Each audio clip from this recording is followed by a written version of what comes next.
Hey everybody, my name is Aryan Vaswani and I'm from Team 5773 Ink and Metal. So today we'll be talking about how to approach an FTC challenge. We'll be talking about what to do and the different mechanisms you can put on your robot to execute each of the tasks in the challenge. So let's take for example the Rover Ruckus challenge for FTC. So there are a variety of ways to earn points. There are points during autonomous, there are points during teleop, and there are points during the endgame. So when you are figuring out the challenge, you want to make sure that you know all of the ways to earn points. And you also want to talk about how you can earn those points in different parts of the challenge. Because autonomous is going to require a different set of code than teleop is. And then endgame is going to require a different set of strategies from the rest of the teleop game. So you want to make sure to keep all of those in mind when you approach this challenge.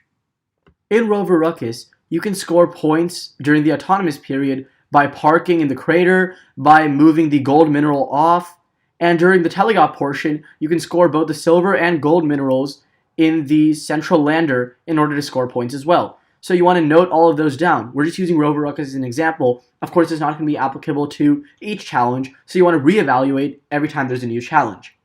So let's talk about what to do when you get a new challenge. So the first thing would be to note down those different ways to get points as we discussed.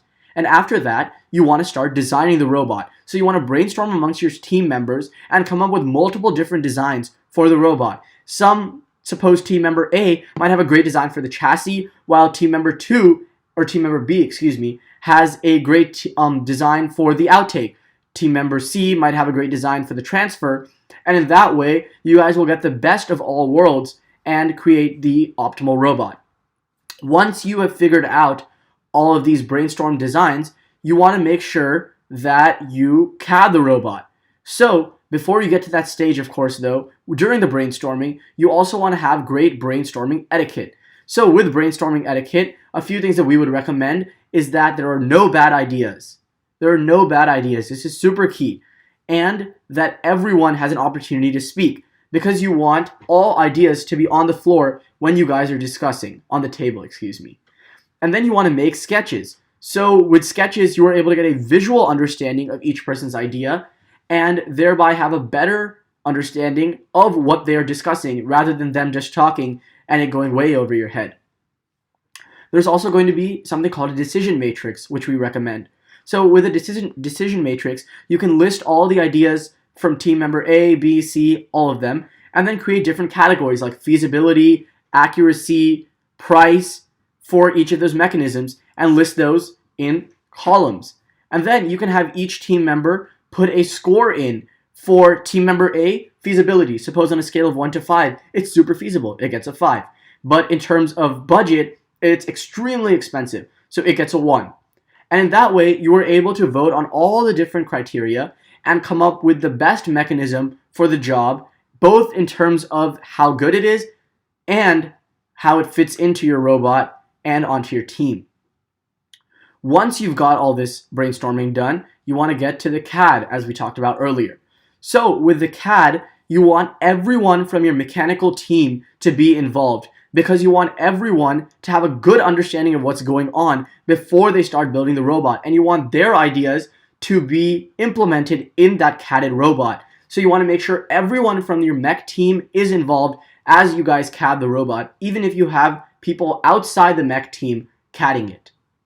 Once you've got a CADed robot, you want to compile a budget.